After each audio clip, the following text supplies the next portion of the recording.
Notification volume 0%. Good afternoon, and welcome to Blindformers. I am your host, Blind Prime, and today for you I have Studio Series 86, the Movie Blurr. Here he is in all of his glory. And he's standing still right now, which is very rare for Blurr. The Blurr is cool. He comes with a little thing to fold over his hand or slip his hand into. That is like a little soldering iron. In the movie, Ultra Magnus gets destroyed or ripped apart, and Blurr is one of the Autobots that helps repair him, and he uses this soldering iron. I'm remembering that right, but for some reason, it's not. There it goes. All right, get that off his hand. Good grief. Some of the ports on this guy, especially his hands and stuff, are really tight, so that's pretty cool. His legs are a little loose. All right. But yeah, that's from that scene in the movie with him repairing Ultra Magnus. So if you have yourself an Ultra Magnus, you can, try that out. Do that scene. Let's see, size-wise, he is, take a look here, 17, 18, 19 studs tall. This guy's cool because he's one of the few Transformers that is 19 studs in both directions. So, his robot height and the length of his vehicle mode are both the same, which is kind of cool. Usually one is larger, one is smaller, right? It's rare to see one that's perfect like that. 19 and 19. That's pretty neat. Now, let's get to his transformation after we discuss siege ports and the Bumblebee. He's got 2 siege ports on the bottoms of his feet, 1 siege port in each hand, 1 siege port on the end of each shoulder, on the top of each shoulder. Let's see, where's my Bumblebee at? Well, there's Bumblebee. Take Bumblebee here. I'm going to raise your arm all the way up, and Bumblebee stands to hip level. It goes all the way to the top of the hips of Blurr. So, once again, Bumblebee's still the smallest next to Cliffjumper. But it's nice to see them keeping with consistency on that. I show off the Bumblebee because it's, even though I dislike the parts forming aspect of the Bumblebee, I do enjoy the fact that he is sized pretty well to the rest of the Transformers. There is a nice comparison there. And it has been something I've been enjoying about the Bumblebee. And where's my other size thing? I need to keep remembering to use Mr. Creeper, because not everybody's got a Bumblebee, and I was told that. So now I'm going to use a Creeper from the Minecraft stuff. The Creeper goes to the top of the hip as well, because the Creeper and the Bumblebee are nearly the same height. And once again, just in case y'all forgot. The Creeper stands just to the top of Bumblebee's neck, or the bottom of Bumblebee's neck, the top of his chest. So Bumblebee is literally a head taller than the Creeper action figure.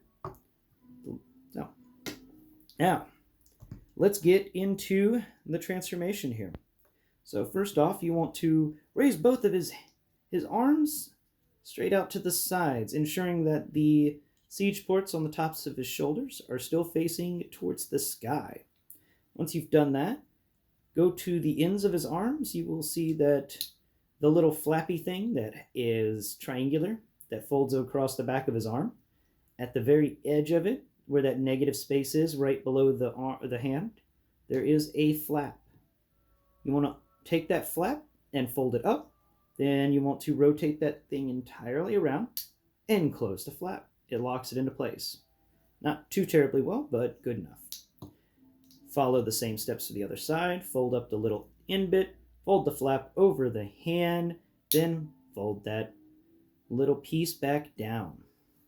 Once you have completed that, we must also remember to rotate it. So hold, because you want this smooth part of the little part of his wrist area that is the underside of the elbow, but has that cool smooth texture to it. you want to hold in place with your thumb and forefinger. With your other hand, rotate the bit that we just folded over the hand. So the hand and the weird triangular, the weird pointy bit, rotate them 180 degrees so that there's now a nice smooth track from the tip of that point all the way down to this forearm, and then it will go all the way up to the engine. And we want to complete that texture on this side as well. So once again, grab the forearm and thumb and forefinger, and then rotate with the other hand the hand assembly. So use your hand to rotate his hand and the pointy bit that's over the hand. Now that that is complete, we want to take the thing on his back and pick it up. There's a big rectangular thingy on his back, and it just gets picked up. Once that's done, we want to then rotate his chest window. If you feel on his chest, there is a triangular window, like a wedge that you would shove under a door. You want to rotate that 180 degrees so that the tip of the wedge is facing towards his big chin, and the venti area of the back is facing down his legs. Once you have done that, you want to pull both arms away from the body. It's easy to do. Just hold on to the siege port, that is the shoulder, on each side, and just pull them away from the body. They have a long bar hinge that connects it to his lower abdomen, right above his legs. And this allows you to get in here and actually fold down the bits that the shoulders were connected to. Because if you use your fingers, you can feel that even though his waist area and his lower abdomen are about the same shape, he gets broader at the shoulders. Well, these are the broader bits, and you can fold them downwards to make the rest of his body in line with his lower abdomen and his hips. Once that is complete, go ahead and then rotate each of these arms. So you want to line everything up, and you rotate them on the hip bit. Easiest part, the best way to do this is to hold that bar joint in your thumb and forefinger with one hand so it doesn't get too much strain, and then ratchet the arm around until the little slit that is in the side of that bit you folded over the hand. You will find a vertical slit there until it lines up with the wedge on the front that we folded over the head. And make sure that everything's lined up. It will make sense later, but everything will fold over. But we're not really going to touch it much for now, so we just copy the process with this side. Make sure everything's lined up so we can rotate, and then ensuring that we hold that bar that the shoulder is connected to with our thumb and forefinger. We never want to put too much pressure on something. These things are designed to kind of take some impacts and stuff, but there are parts of them that are not designed for that. Now that that's done, just take both of the arms and pull them upwards above the shoulder flaps that you folded down, because we want them out of the way for the next part. The next part is take his legs, and you will find on the outside of each leg there is a hinge area, and you want to hold the leg below the hinge area, but also at the same time folding the top of the leg out. It will unclick itself. You will hear that noise. Don't be alarmed. Don't be scared. That noise is normal. Do it for both sides, and once complete, then you want to raise the feet. So take the feet, and they're on little ratchet joints themselves. So just raise them. The hinge is close to the tip of the toe. So you want to grab the heel and just click it out until it is completely flat across. Like he would be standing on the ends of his heels like some sort of monster. Now, that is complete, take his leg and fold it over. And then once you have folded the open leg, so you want to fold it against the knee, because remember, there's the knee there that used to send the leg backwards, but we're not using it for that anymore. We've actually using another hinge that folds the leg forwards over the front of the thighs, and then you can take this bit with the foot facing out and fold it. The front of the leg is now going to be the bottom of the vehicle, and you just fold it over, ensuring that your toe and your foot doesn't mess too much with the shoulder thingy.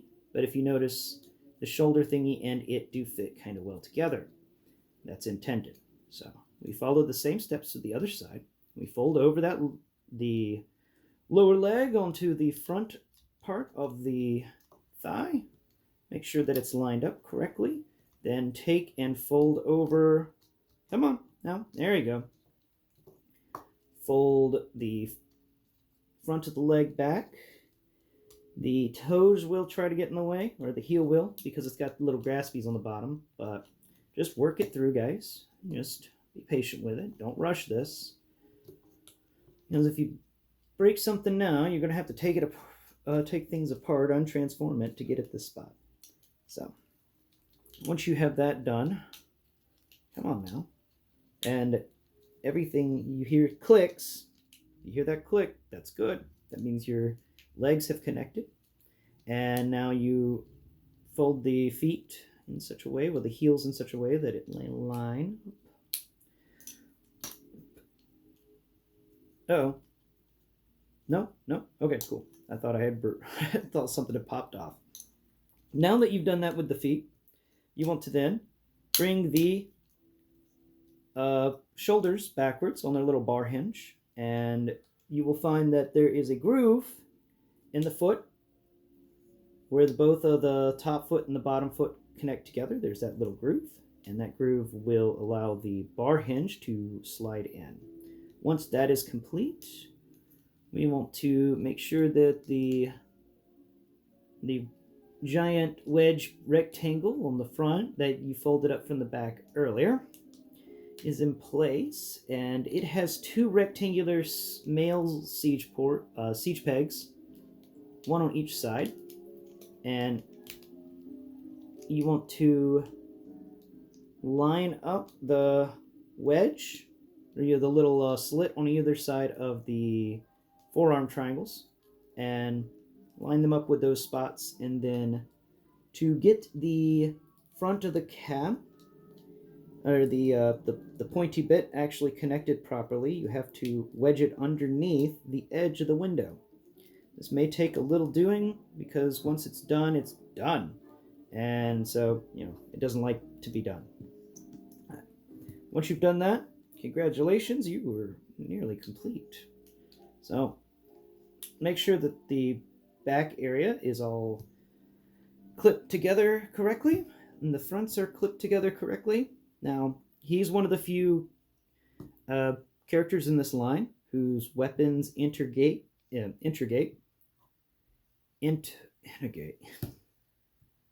Tongue-tied today. So, they fit together.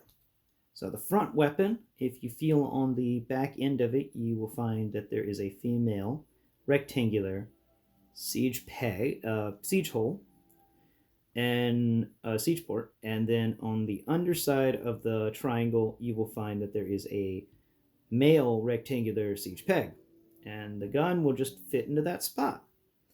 And even though there's now going to be the handle bit where you plug him into the hand sitting off to the side, it doesn't make him perfectly symmetrical, but it's pretty cool that you can do that. Now take and finally, his little hand thing that we discussed earlier. Go ahead and wedge the tip of it, that little hook feeling thing.